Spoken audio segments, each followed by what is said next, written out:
I can tell the people. I mean, it's currently April. It's not April Fool's. Like, it's not an April Fool's comment, but close to 75,000 copies have sold so far. Yeah. I mean, I've been thinking about building like a chess club. Chess club? Yeah, like in New York. It's expensive, you know? It's a lot of money. What is it that keeps you consistent? What is your secret? Hey, I'm sorry to interrupt. Big fan. What's up? Nice to meet you. Nice to meet you. Can I just get a quick picture? Sure. I just called my friend. I'm on my school's chess team, and they did not believe me. They're like, That's you're fine. pranking me. Yeah. So I saw it, and maybe we had a, One more? yeah, I'm a big fan. Hey, you don't have any like warrants for your arrest, right? You can be on camera. Okay. Yeah, chess is a hard game to make interesting for 4 straight years, and maybe 7 years, and maybe 10 years, you know, so. Well, this is a very loaded question, because if I don't answer certain people... This, dear friends, is IM Levy Rozman, famously known as Gothamchess. He's the biggest YouTuber in chess with 4.79 million subscribers. I spent time with him on the 1st of April in Toronto, Canada. We also did a small prank where Gotham took away my camera and said he's hijacking the channel. Well, it was an April Fool's Day prank, or you could say just some fun video that we shot together. But, you know, throughout the day, I spent time with him. We went to a chess pub over there. He was interacting with fans. He was with them. He was playing chess. And what I realized is the love for the game and love for the people surrounding in it that Levy has. And in this interview, this podcast, which we walk for 1 hour into the streets of Toronto, it's all about Levy, his life, the YouTube career, his vision for chess, what he wants to do in the sport, and much more. Sit back, relax, and enjoy the man who has revolutionized the game. I'm here with Levy. Levy, finally, we meet in person. I know. They won't know about the amazing lunch we had or the conversation. Oh, they're gonna get it. They will know. Yes. I did shoot a very nice clip of that. Yes, I had my first dosa. It was really good. And now we're walking. Like the Germans say, you have to either take a nap after eating or walk an hour. I think that's what they say. Maybe that's not what they say. But yeah, very excited. And I finally get my first Sagar interview. I'm so thrilled that you decided to come to the candidates, because, you know, when you messaged me, I was so surprised that you are here. So what made you to come to the candidates? Because generally you are at home covering these events. Yep. And here you are. Yeah. Actually, completely good fortune. Well, the candidates are in Toronto, and usually they're on the other side of the world. They're actually much closer to you probably than to me. Maybe not much closer. And I did this interview with the chess channel Levy Rozman, and I just mentioned that I was thinking to go to the candidates, but I wanted to record interviews with the players. I recorded that one with Magnus, where I tried to make it a little bit more, you know, exciting than... Oh, that was fantastic. Thank you. And like we discussed this a lot. Chess interviews are usually a bit boring, and same questions are asked. Like in any sport, right? Like in any sport, it's hard to always make things interesting. And then I got a message from FIDE, and they said, do you want to come and interview some of the players? And I thought, it's the shortest I will ever fly to a candidates tournament, unless they have one in New York. So yeah, I came, and this is my 3rd time in Toronto in 3 months, and probably 4th time in a year, so I'm happy to be here. I like Toronto a lot, and I'm just excited. You know, it's the biggest event of the year, so. You know, Levy, there's so many things to talk about.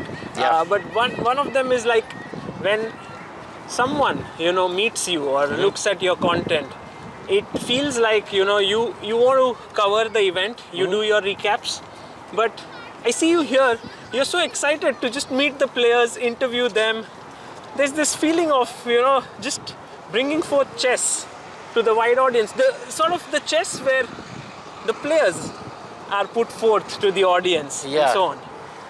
Yeah, well, I don't know how long you've had your channel or how long you've been doing this, but I think I've been watching you, I mean, since... When did you start? 2015. Yeah, around 2015, there. 2015, like it's incredible. I definitely remember watching you in 2015, 2016. Like before any of this, I was a fan and I was a spectator, probably just like you were. And I still am a fan and a spectator. And I mean, for a lot of this, it's meeting these players in person. I mean, I covered dozens of their games, but it's meeting them in person for the first time, which is really weird, you know? Like and it's still like they are my celebrities. For me, I don't have many celebrities that I would get starstruck by. So, yeah, that part of me never, died. I think we should cross here. Like that part of me never died. And it is very exciting. And yeah, the mission for me is, for example, there's millions of people walking in this city right now. Actually, I don't think it's millions, but a lot. And I want more of them to care about chess. In fact, the viewers should know that just before this, we're gonna get hit by a car. Just before this, we ran into someone in the cafe that we ate who used to play a lot of chess the last few years and didn't know the candidates were happening in his home city. The first candidates in North America, he lives in the city, he doesn't know what's happening. This is the problem with chess. Like, this is really the problem.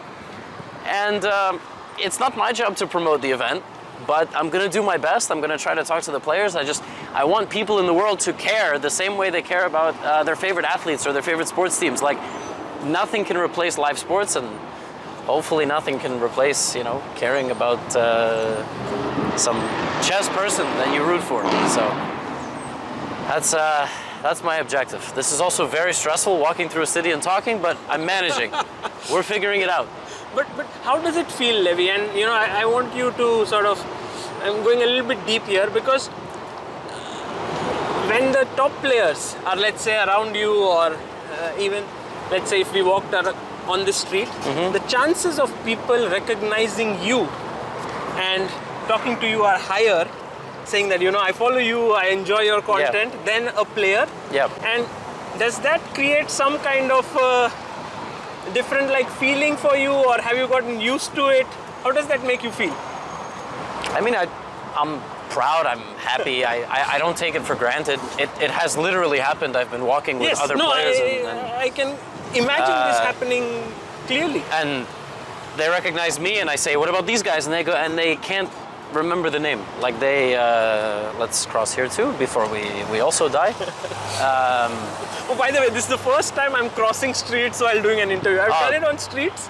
Yeah. But never on such this is good. This is good. This is very exciting. In New York, it would be even more scary. I can imagine in Mumbai too, probably. Mumbai, it's almost like inviting them. Yeah. So, no, of course, I'm proud and I'm happy, but it's still kind of mind blowing to me to be famous and to have people, come up to me and talk to me about chess and whatever. But I'm trying to do the same for the players. So I've kind of, my journey has shifted from, being riding the wave up and, enjoying all the extra views and the attention. And it's now changed to what impact can I have? How can I make, let's go this way. How can I make the chess ecosystem better for the fans? How can I make it better for the players? How can I be a part of the next big media project? And before, it was a lot of being worried about my own views, money, etc. But now I can let that take a step back, and I can hopefully work and focus more on the ecosystem period. Because personally, and when I talk about this, sometimes the trolls and whatever, they say, "Oh, you only care about making more money." No, I just don't think that I should be more famous than the players. It's the same problem that we described. Okay, I can be a big YouTuber and whatever, but the players are the stars. They're the ones who literally sacrifice everything for the game. And I'm hopeful that over the next maybe 5-10 years, that's what I can be a part of, maybe reshaping. Because chess is so unique. Our whole ecosystem is so unique, and all of our problems as a sport and our learning curve, it's all very unique. But the gut feeling, I don't know about you, something is there. We can really change everything of the way it was presented and the way it's marketed and advertised and the format, like there's really something there, you know? I mean, darts is on television. I'm not trying to start a beef with darts, but like, come on, you know, chess is it can be also so dramatic and exciting in the stories, and we are so drama prone, you know, so much ego, like, we really can also, I think... What is missing according to you, Levy? Oh man.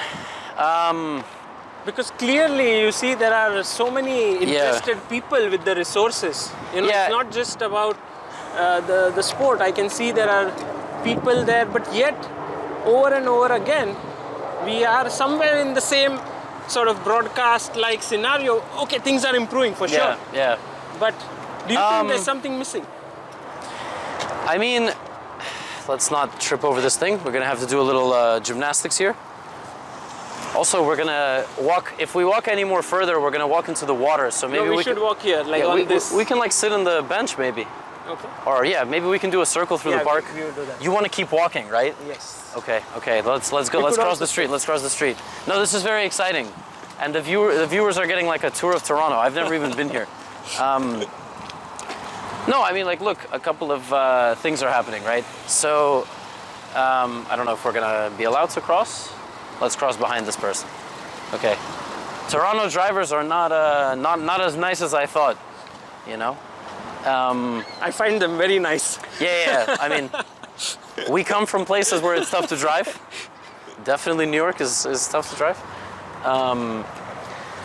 Yeah, so, okay, there's a person on a bicycle, and then we will be safe. I'm not... You're very free-flowing with the camera.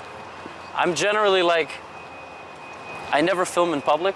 I told you I'm very private. I'm just like, I don't want any extra attention when I leave the house. You know, the video is such that the background is blurred. Oh yeah? So in a way, although people can see roughly what it is, you are the one in focus. Oh, I see. That's like in case we walk by our hotel or something and the house or something. Okay, yeah, so the viewers waited long enough. I mean, it depends on who you ask, right? Like what's really the biggest struggle? I think chess is just stuck too much in tradition, which tradition is not the worst thing in the world.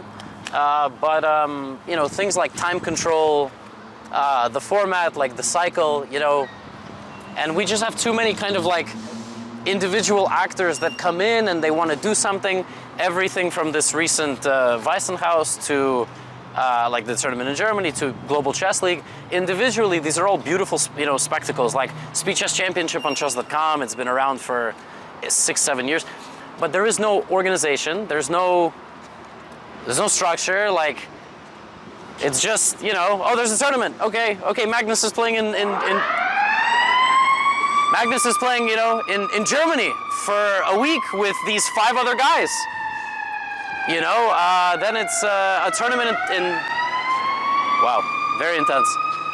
There's a tournament in the Netherlands in Tarastil, right? Like, and then it's what are we, you know, what are we building toward? Like, there should be a tennis system, in my opinion, right? This is all my opinion. There should be. You did speak about this in one of your videos. Yeah, I spoke about this like all the time. I mean, I think there should be a series of tournaments, which is majors and like whatever it's called, Grand Slam and major, this kind of tennis system. Then maybe we don't even need a world championship. But that's such a radical concept. It's such a radical idea, and the time control also. Like, you know, tennis has 3 sets or 5 sets, right?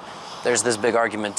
So in chess, do we play blitz? Do we play rapid? Do we play classical? Like, what do we do? Do we play Armageddon? Do we not play Armageddon? Do we play online? Do we play offline? I don't think we can walk along the water, so probably we should just walk over there. So now you'll follow me Okay. for a little bit. This is the problem, and it's. But more than anything, it's a structure. There should be something you look forward to every single month. There should be one event, one major event, and it should feature enough of the world top players that it's not an invitational, but it should feature a qualification system. You know, it should feature like if a number 70 suddenly beats a couple of players, like now number 70 is playing in the knockouts or something. The problem is it's all too radical. Like that's the real issue, and it will take time. And I can go on and on and on, but I feel like you should ask me another question now. But since when did this kind of feeling get into you? Because you know, you are a creator, you want to build the best content, you want to make your videos popular, you want to reach more audience. Yeah. From that, this thought is more like, you know, on a different tangent. Yeah. Because the truth is, I can just sit at home and make the same content. Yes, and it will continue to do well. It will like continue. I know Mr. Beast, who's like the sort of best person doing videos on YouTube, and he always says, my aim is to create best video on YouTube. Yeah. Well, is that also your way of thinking or not? No, because I mean, it's not like I make the best video on YouTube. I mean, my videos, I don't edit anything. I don't, I just love chess. And I mean, literally the channel has grown just off of my passion for the game and connecting with people, making it feel like I'm talking to people in their living room and laughing and just talking about chess, you know, like on the screen. And that's completely low budget. But we are not putting on the best type of chess event. We are not putting on the best type of spectacle of the game. We're not marketing the game the way that it should be marketed. And again, it all comes back to the fact that we're currently building way too much stuff and going about chess in such a way that fans of the game will watch, but no one else. We're not marketing it to a new audience. We're not gonna get anybody else to care or to rekindle an interest in the game that they played 30 years ago. And was the secret of my channel. That was the success of my channel. It was that's what I did. I mean, that's what I did, right? Like I made people feel that type of way about chess. I made people want to try it for the first time. I made people feel less stupid when they played. Don't fall. Yeah. And we're just not doing that. And by we're, I mean the chess world itself, but look, there's people organizing the candidates, right? There's people organizing, I guess, the World Championship. It's gotta it all has to be better. And I'm slowly getting less optimistic, but I will continue to stay optimistic. And again, the goal should be, it should be a huge sport. There should be documentary behind the scenes of all these players' lives, how they train, how they practice, but everybody has to be on board. The players have to do more media. You know, they don't. But in other sports, people do media because there's more sponsorships, right? So that's why they have media obligations. It's a long, ongoing conversation, but I think the more we go about this, more people are going to want to play the game, and obviously that helps people who make videos and sell paid content, but it's a beautiful game, and I think there's way worse things to be addicted to or waste time on or money on. So anyway, all my opinion. So you are a very, very unique character in the chess world, because from absolutely nothing, as you said, from a very low budget, making one video a day for what now, 4 years? 4 years, yeah. I think you've not missed a single day. No, I've missed. I was sick, and recently I've been missing more. But maybe 10 overall? We're probably up to 20, but yeah, 20 days out of 1,200, 1,300. Crazy. Yeah. It's absolutely crazy. Yeah. You managed to create something truly special.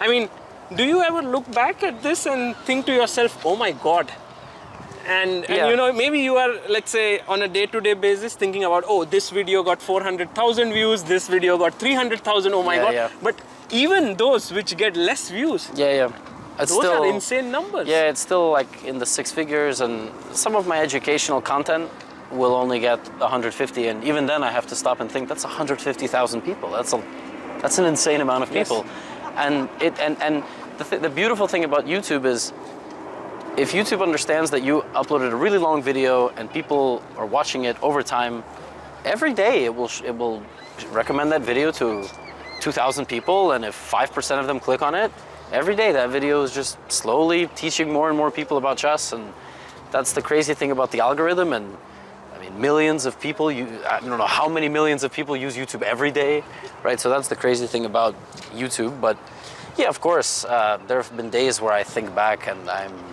kind of, I guess I'm satisfied. I think life is about making good decisions and bad decisions, right? Like you learn, there's some things you do right, some things you do really poorly. 2020 to 2021 with YouTube and chess, I did a lot of things right. I worked my ass off. I made 2 videos a day for almost a year. You know, my routine in 2020 and 2021 was wake up in the morning, go get coffee for me and my wife, sit down, make a video. Okay. Then I would stream for like 4 or 5 hours during pandemic. I would have dinner with my wife, and then I would record the evening video. So I would record the video in the evening. Sometimes I would post it right away. Sometimes I would, post it the next day. And that was my life for like 2 years. And I just worked. What's on YouTube? What's not on YouTube? What video is out there that I can make better? What are people Googling? Like, what are people looking up? And obviously, once Queen's Gambit came along, I thought, okay, a bunch of people are going to come into the game to want to learn. So right now, you know, the basic video on YouTube for how to learn chess is some 3-minute video. Let me make a 30-minute video. That video has 8 million views now. Wow. Right? That's like things like that. What's out there? What's not out there? What can I do better? And then, just as a content creator / whatever you want to say, entrepreneur, I just thought, well, there's going to be some people that like YouTube and they spend hours here, but maybe they want a course. Well, let me make them the best possible investment of money for them, because spending money on a hobby is a big deal. Like, we all have hobbies. We don't always spend money on our hobbies. Like, it's going to be a big deal for these people. Let me make the most digestible thing that they can also study and feel like they're learning. And that was what I did. I mean, to this day, it's what I do with any new course or anything like that. So That's Chessly, right? yeah, that's Chessly. It was originally not that, but yeah, now it's on an official website, and so yeah, I definitely look back like I did some things right, and then I did some things wrong. You know, I have to learn and I make mistakes, and but it is surreal. I mean, it's completely changed my life. But I'm just a person, you know, and what makes me happiest is hanging out with my wife and my fuzzy son, and just thinking about chess and making chess content, and etc. etc. So yeah. You kind of keep reinventing yourself, right, through this process, because I see you, for example, your shorts. So good. Like, every time you come up with something new. Like, for example, sometimes there's this some women who come at the start, say something, and then you say, you start showing. Or let's say, for example, something about Magnus, but you put forth, or you have this catchphrase at the start, and I mean, how much of your time goes in ideating behind it? How much of it goes in recording? Because I also feel you're so natural, like you would do it maybe in a minute. Yeah. I guess that is probably part of it, for sure, is that a lot of it comes naturally. Just thinking of what the other person needs to see. And it's not just on YouTube. Sometimes I'm at certain shoots, like we have to shoot with professionals. Like Wired, for example, yes, right? exactly. And I like to do things right the first time. Like, I don't like to do them twice. And I just kind of know how to make it easy from the other side when you're editing, when you're watching. And so I don't know where that comes from. Maybe just naturally I have like a high amount of empathy, like thinking of probably too much. Like seeing how other people think of things and how it looks from their perspective. And probably too much. Like, in life, I probably spend too much time thinking how other people perceive things about, like, me, for example. But it helps for chess content. So, yeah, I think a lot of it is reinventing. Like, a lot of it is, okay, I saw some idea, right? I saw somebody do something, and I thought, I wonder if I can do this for chess. Or I see a meme, or I see something, and yeah, chess is a hard game to make interesting for 4 straight years, and maybe 7 years, and maybe 10 years, you know? So, yeah, that's the short answer, but it's tough. I'm doing my best. But do you think, like, short form is starting to gain more and more importance than your everyday video that you make? Yeah, I can tell you that my, I can tell you that I think I don't know if the viewers saw that. We just watched the baby fall on his face. Very exciting times. Sure. Very exciting. Big city, a lot of stuff going on. Over the last month, I think my channel has generated my views something like 3/4, 75, 76% from shorts. Wow. Which is good and bad. It's bad because it can artificially inflate your channel. Yes. At the end of the day, I think shorts are enjoyed more by definitely a younger audience. So they might click subscribe and that's it. I mean, they're not gonna come back. They're not gonna really get into chess on a deep level. And they're obviously not going to follow any sort of pipeline. You know, they're not gonna go from your YouTube to a Patreon if you have a Patreon or any subscription portal or your courses website. They're just gonna watch a little bit. They're gonna go back to doing whatever they like mostly. So shorts are double-edged, but I think chess specifically hits a really interesting market in a niche where you can actually learn a bunch in shorts and fuel that into watching long form. And I think most creators don't have that. They always use different examples like there's channels that have 12 million subscribers from shorts and long form videos have 20,000 views. Right. Those channels are not making any money. They just look really enormous. Let's walk over here.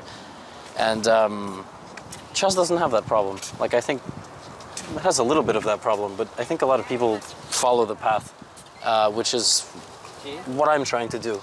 So in a way, shorts gets people acquainted to chess, then the long form videos gets them into chess, then your Chessly, the courses gets them better at chess, and eventually these same people will perhaps go and play events, tournaments, which will also sort of boost the ecosystem entirely. Is that how some you people will think about it? Yeah, some people will hire a coach. Some people will play on chess.com.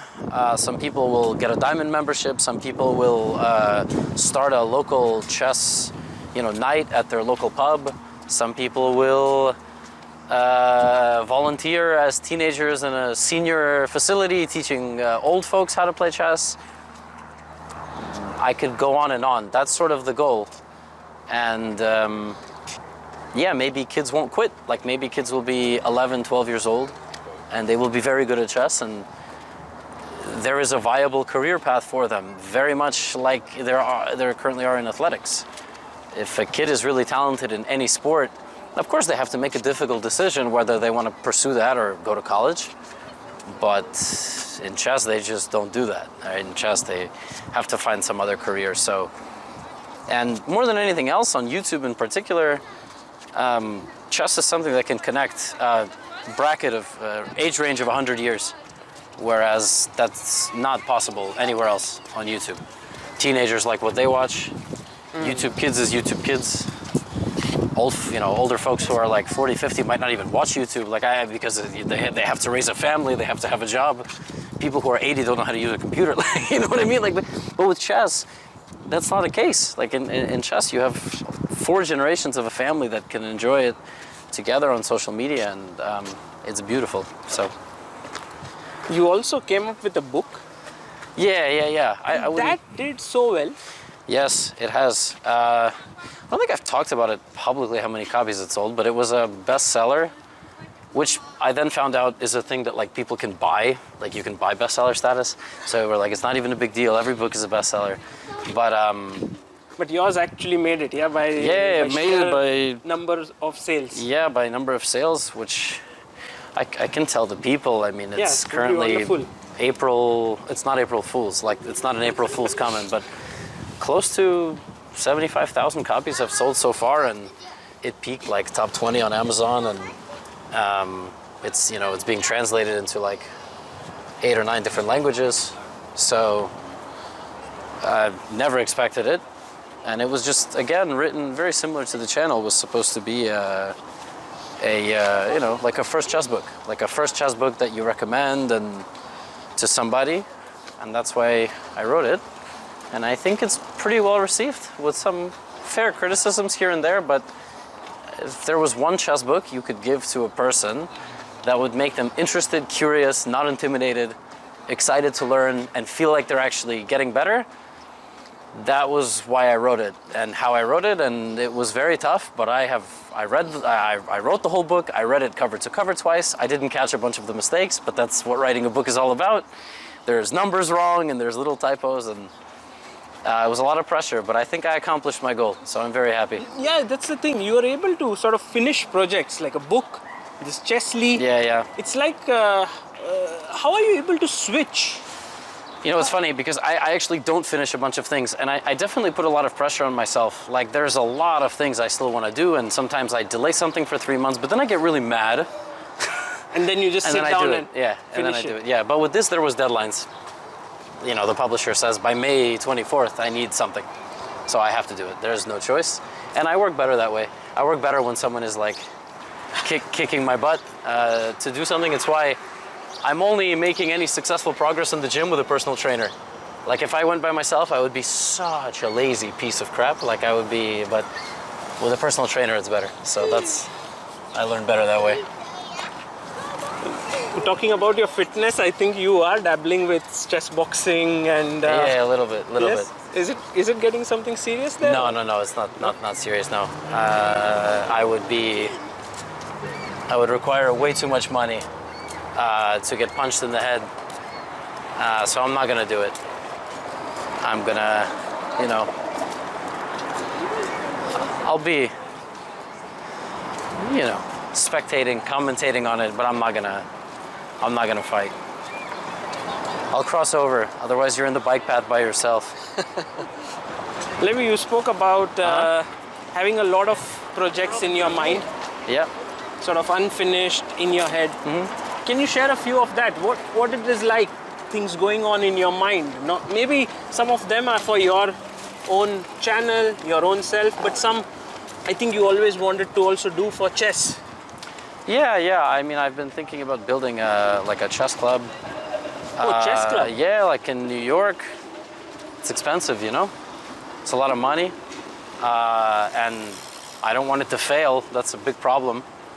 And it has to generate money. It has to cover the expenses.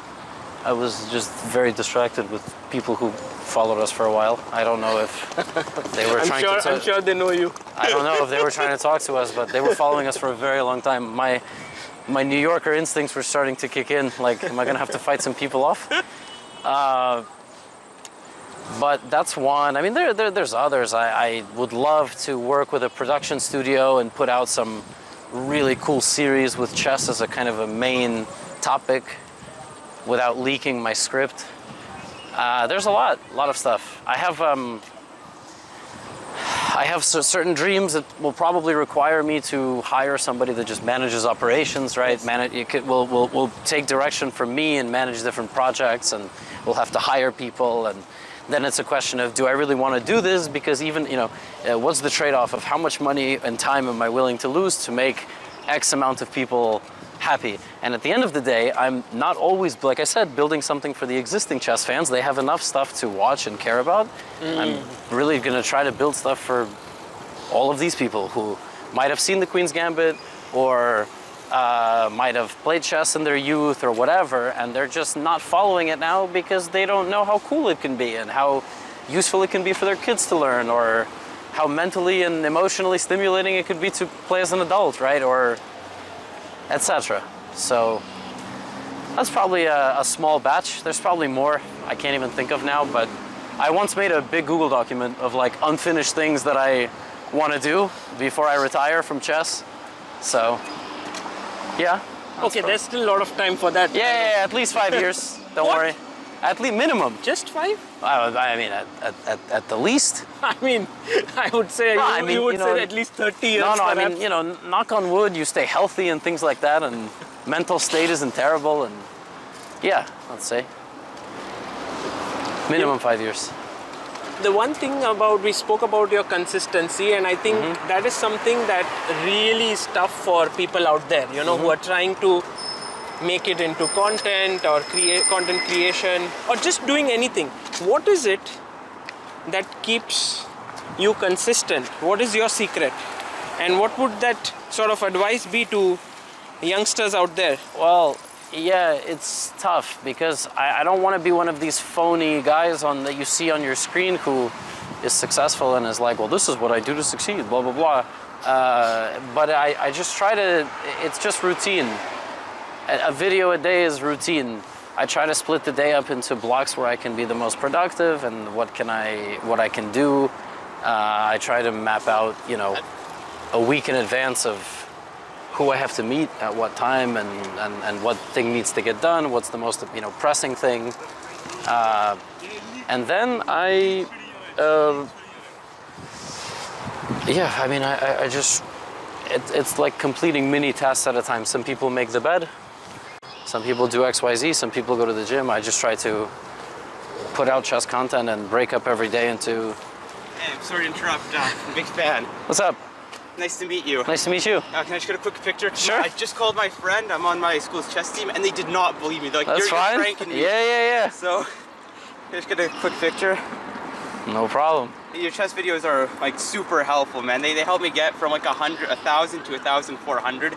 That's where I'm currently at. Amazing. We're able to get 5th in the city, our school's chess team. All right, next time first. Yeah, I know.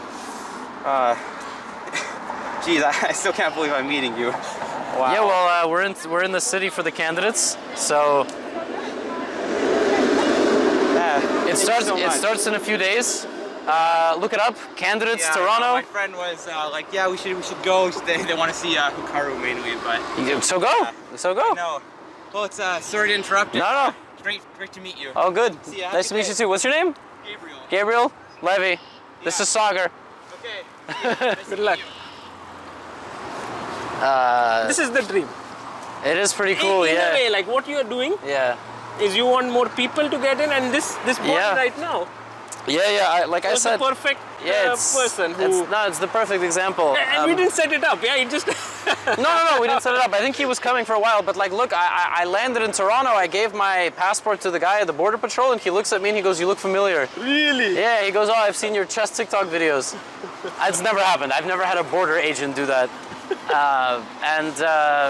I mean, yeah, like I said, it's really cool and it's exciting for me to listen to these stories. I can't remember everybody's story, and it's even been in New York sometimes. I run into a person a second time because we're neighbors. And sometimes if it's been like 3 months, they tell me like, "Oh, remember I saw it," and maybe we had a, you know... One more? Yeah, I'm a big fan. Hey, we're just, we're walking the streets and talking about chess, so Okay, awesome. Yeah. nice to meet you. Yeah, nice to meet you as well. You wanna like take a selfie or something? Yeah, actually, that'd be awesome. Okay, sometimes people say no, and then I feel really weird. No. I got rejected, I don't know. I would definitely do it. Yeah. Oh my God, well, the tree's nice. Nice to meet you, man. Nice to meet you. You know, the candidates are happening in Toronto, right? Yeah, no, I'm aware. I've been kind of out of watching chess recently. I used to be super into it very early COVID. Yeah. Started watching Botez, Hikaru. Then my rating kind of stagnated and I got a little frustrated with it, but I'm still interested in it. You're not the first or even, I think, the 100th person to tell me this story. Like, it's a tough... Even my wife, like, plays and then sometimes steps away, so... I will play chess for the rest of my life, but I don't know if it'll be as intense as it was early COVID, yeah. Well, I'm glad it, you know, it became a part of your life period, so... Yeah. We're gonna keep strolling. Anyways, Yeah. Sorry. I just couldn't believe I just walked by. Yeah. It's a good thing I missed my Thank street you. car.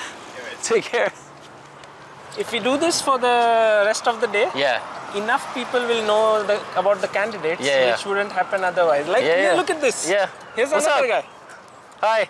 Hi, how are you guys on chess? Oh, amazing. Sorry. Nice to meet you. Yeah, same here. We're filming a little bit for Chess Base India, just walking When's the the streets. time is starting?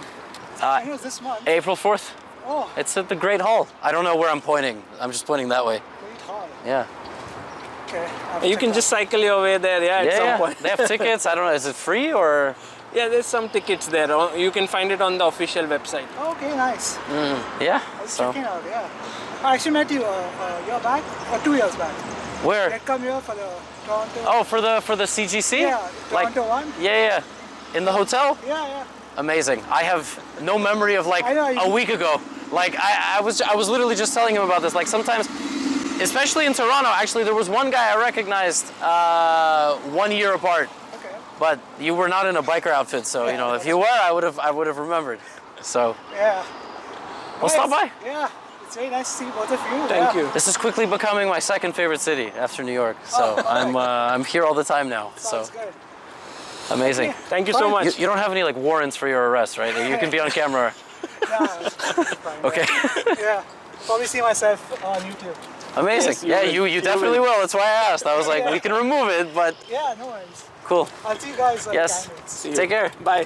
Thanks, bye. I also feel like we walked very far from anywhere we live. We Yeah, should let's walk back. Yeah, let's walk back.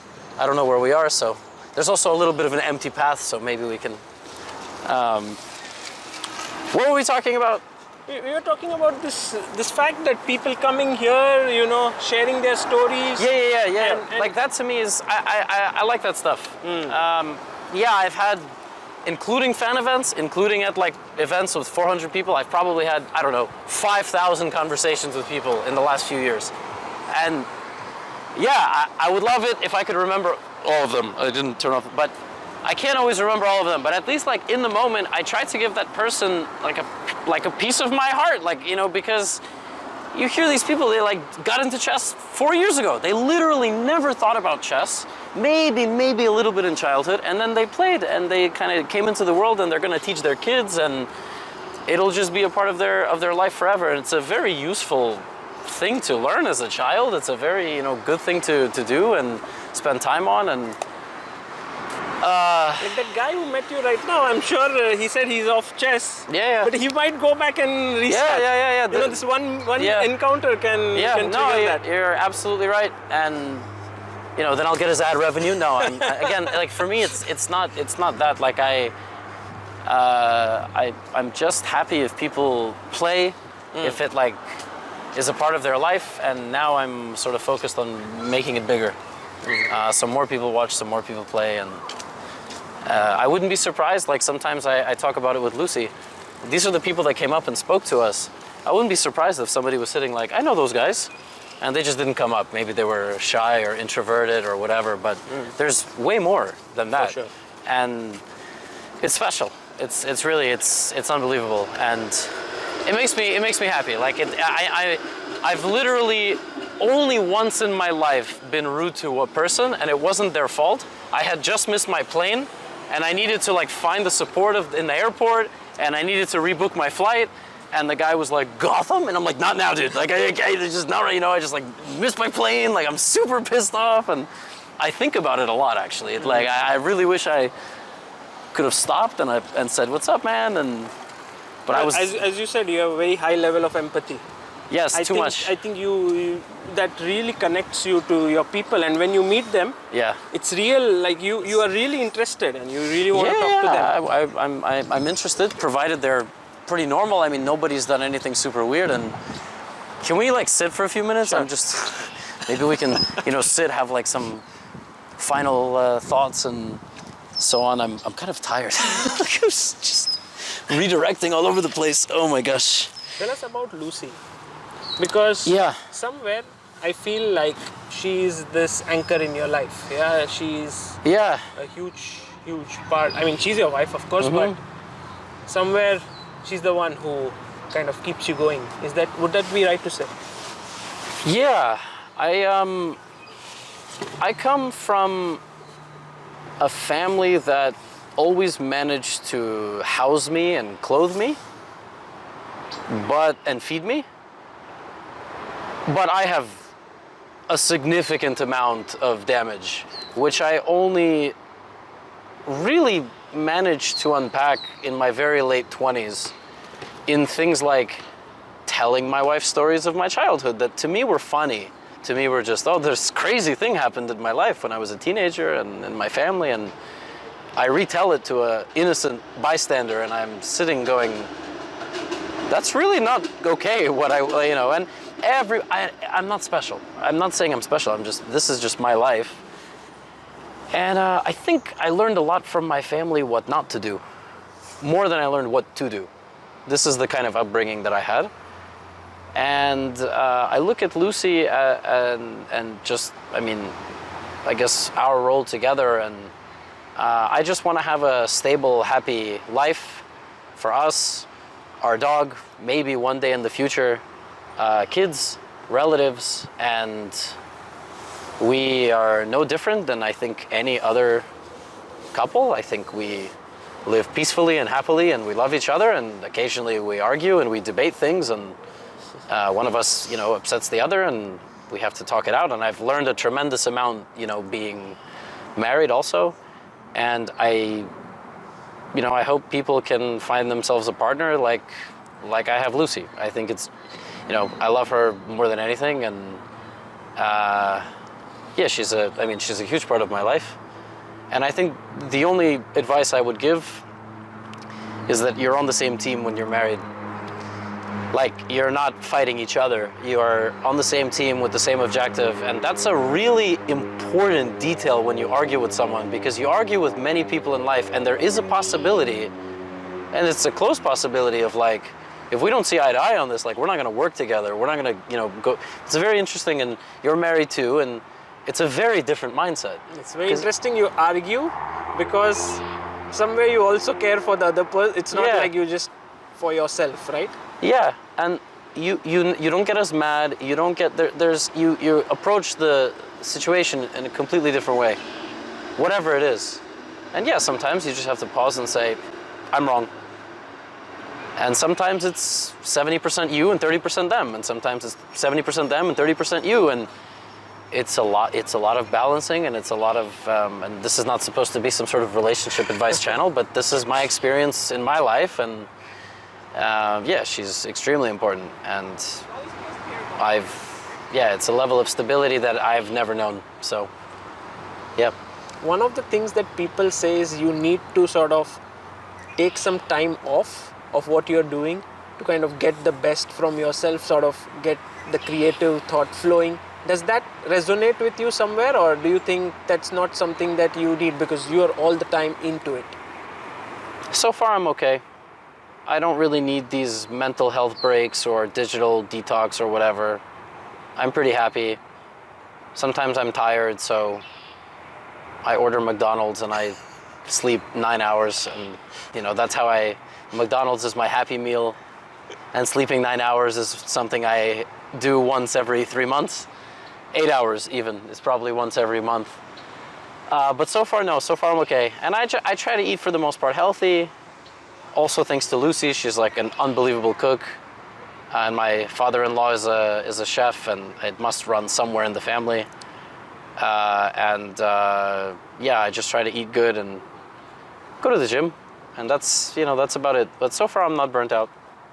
I love what I do, and I think it's very helpful that whatever hours I put in, I will see some sort of results. I was going to finish that advice over there, actually, when we were walking in the street, is I'm in a privileged situation where I can say, well, the reason I keep going every day is because if I work 10 hours, I'll see the result. Mm-hmm. It's not a luxury a lot of people have. You could work 10 hours at your company, but you have a bunch of coworkers, and one of them gets along with the boss better, so they get the promotion.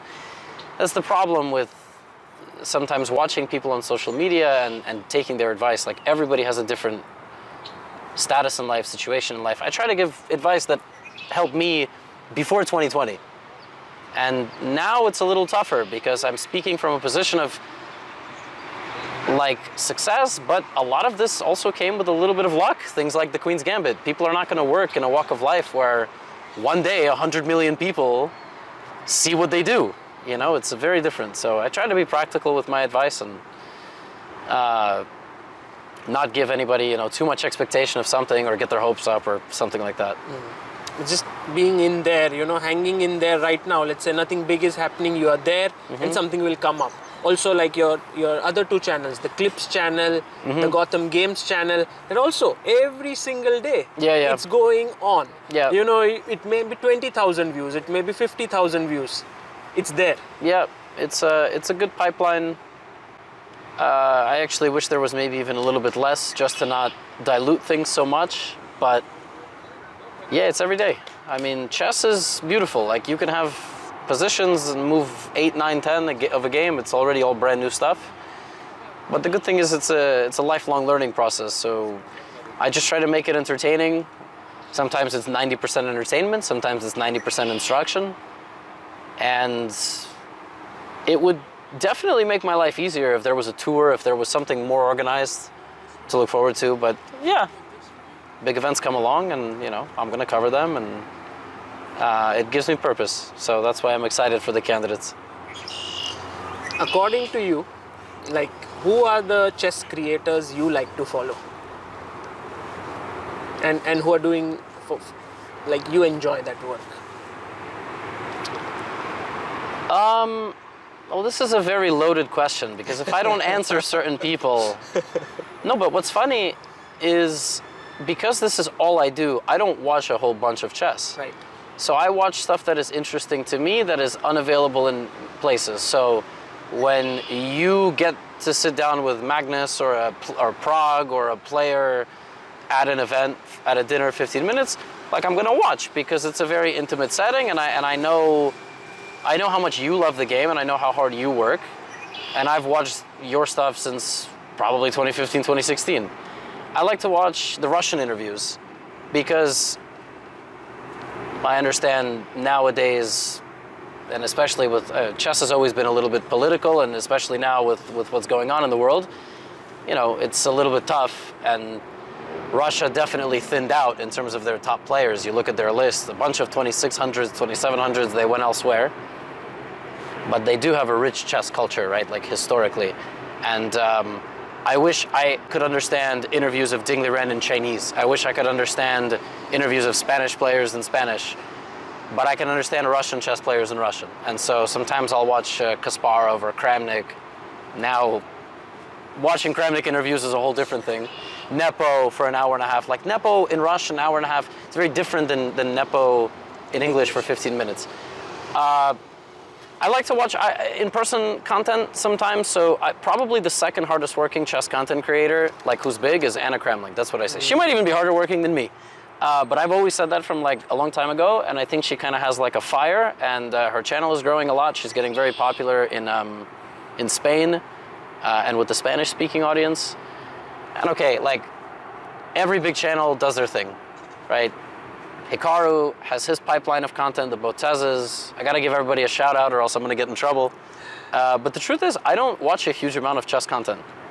I watch, when there are these big events going on, I will watch 4 live streams at the same time to digest all of the information and make it into a 40-minute recap. I love that stuff. I love doing that. It's kind of the way my brain works, period, on any project, like managing anything. I love multiple moving parts, organizing them all together, presenting them and filing them away in a way that is digestible and presentable and easy to understand. That's the kind of stuff that I really like. That's actually your superpower, I think, because some very complicated things, you can kind of get into this 25 minutes, 30 minutes, and I know it, in order to prepare for it, sometimes you need days, if not weeks. But you might be doing it in hours. Yes, I have to obviously sacrifice a little bit of quality, but like when the World Championship is going on, I mean, the second the game ends, I'm live, like recording. I watch until the very end, I watch from the very beginning. Are your knees gonna be okay? Yes. Man, Sagar's a professional. I feel bad, I kinda wanna get on the ground too. No. I just go because it's all in my head. I'm fortunate enough to be a strong enough player to understand what is being talked about by the best players in the world as commentators for about 99% of the show. I'm sure you feel the same. And then sometimes they analyze 20 moves and I don't even know how they got there, right? Like not even the moves, but just how did they get that idea, right? A lot of them also have incredible memories and historical knowledge, which I don't have. So I can't make an opening relevant for 50 years ago. I have to listen to Vichy, I have to listen to Fabiano when he's commentating, etc. But that is my skill, I think. It's to break it all down, to bring it, and that is an airplane, it's an airplane landing, I think. Okay, we have had all kinds of This vehicles. is a local regional airport. This is Billy Bishop. So we have Queen Street, King Street, and Bishop Airport. Oh wow. It's the perfect Like chess the city. chessboard. Yeah. That's what I love to do, and but as far as watching, not a huge amount. But this is definitely my strong suit. I love watching these big events and breaking it all down and making people not just understand but also care. Yeah. And Magnus, in your sort of life or where you are, you of course make a lot of content around it. You also met him recently. Yeah. How was that experience, and how important do you think he is to the chess ecosystem?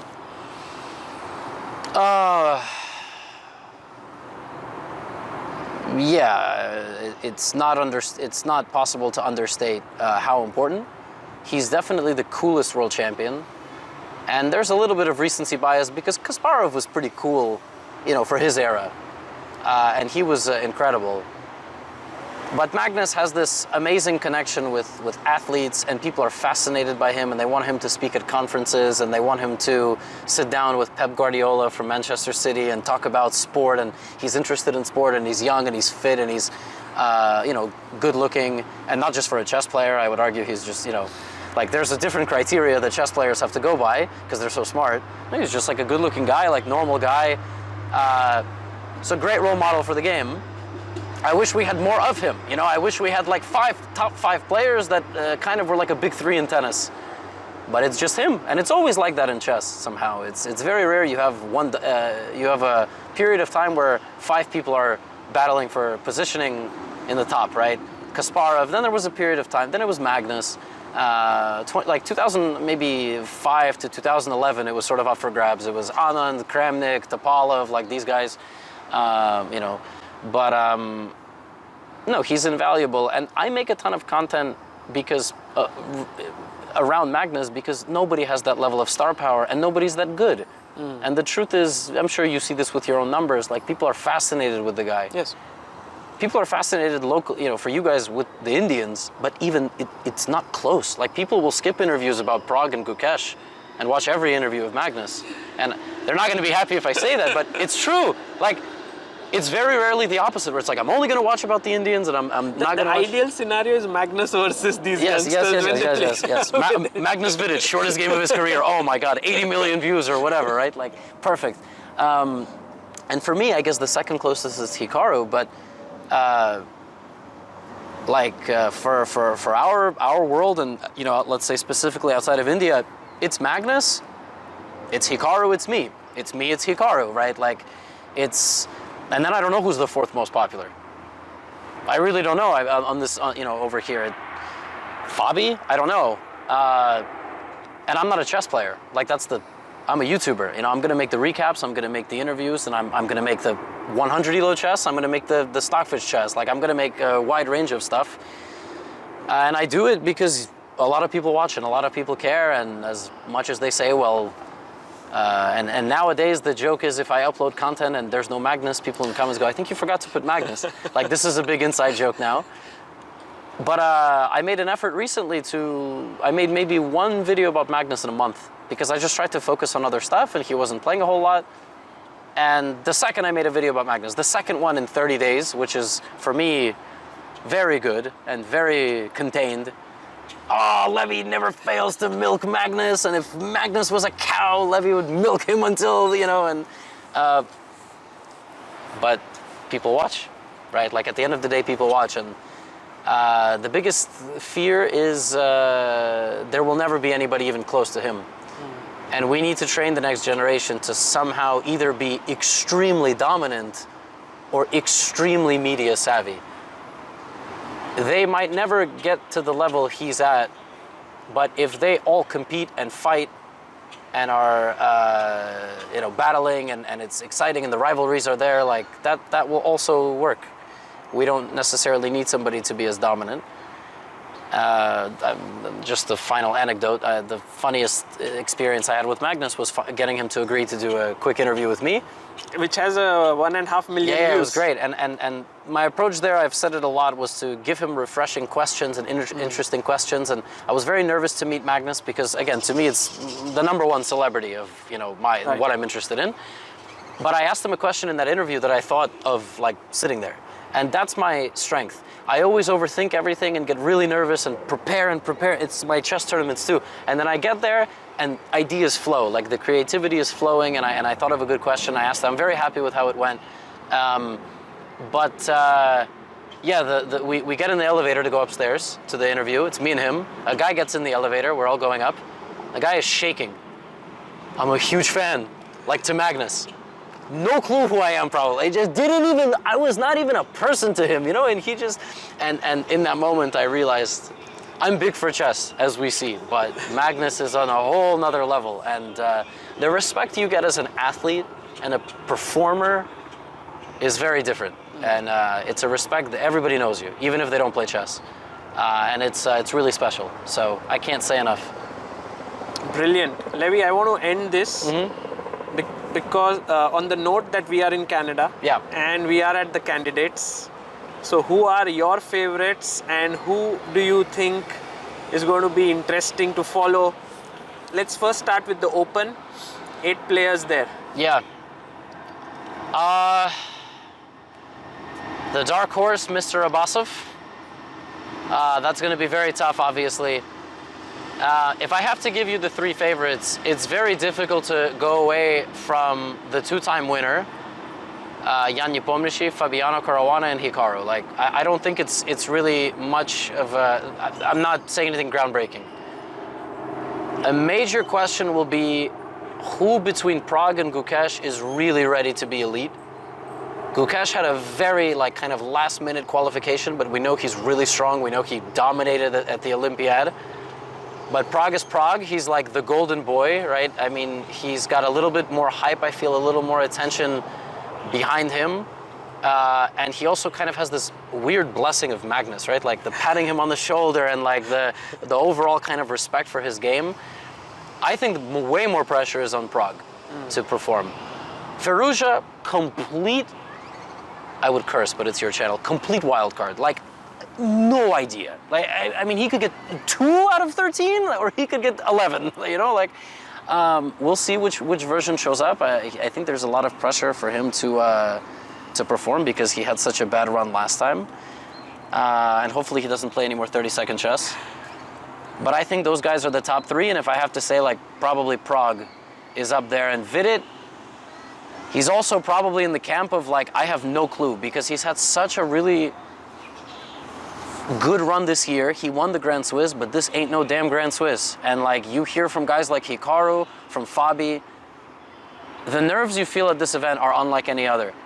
And I feel like, Vidit would be insulted if he heard me say this, but I see myself in Vidit a lot. Like, you see these images of Vidit just heartbroken at the board. That's me. Now, he's in the candidates, and I'm an idiot on a park bench talking about the candidates, but I feel because he's right there so many times. And he's older. I mean, he's older than Pragg, he's older than Gukesh. But this could really be his moment. I mean, this really, and I'm sure he has worked extremely hard. So there's a clear top 3 in my mind. There was a clear dark horse, guy who's gonna have a rough time. And then there's these 4 guys, the 3 Indians and Firouzja. And I have no idea what's gonna happen. And probably 3 of them will do below their expectations, and maybe 1 of them will get into the top 3. We'll sneak into the top 3, kick someone out. That's what I think. Women's candidates, a little bit more tricky because you have multiple people who have played for the World Championship, like Goryachkina, you have like Lei Tingzhie. You have complete newcomers like Salimova, right? Like complete sensation, and her coach is Abbasov, apparently. You have like longtime veteran like Hampi, obviously from India, and Vaishali is also new.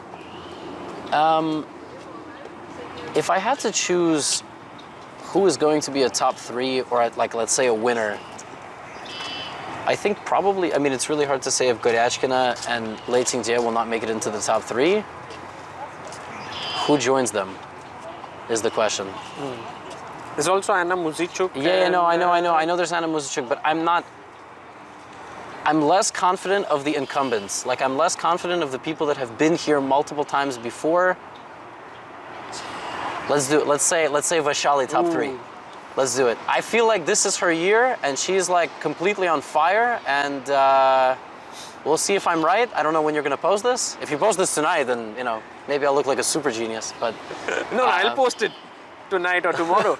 But imagine Pragg and Vaishali both doing well. I mean, that would be insane. It's a complete sensation. I mean, it's unbelievable, and I can't wait for the YouTube short. I can't wait for the YouTube short is going to be, that's my prediction, and I'm excited to talk to some of the players, and it's the first time, it's in North America. It's the first time it's like men and women. I guess it's technically not men and women. It's technically open and women, but we always say men and women playing together in the same venue, the same place, and I'm excited. Levy, it's been such a pleasure to meet you, talk to you. We walked like, I don't even remember where we started. Yeah, we're over there. I have the. I'll get us back. Don't worry. We walked you, for Sagar. an hour, and it was a complete pleasure doing this. So thank you for coming here and also for covering the candidates and everything you do for the chess world. It's amazing.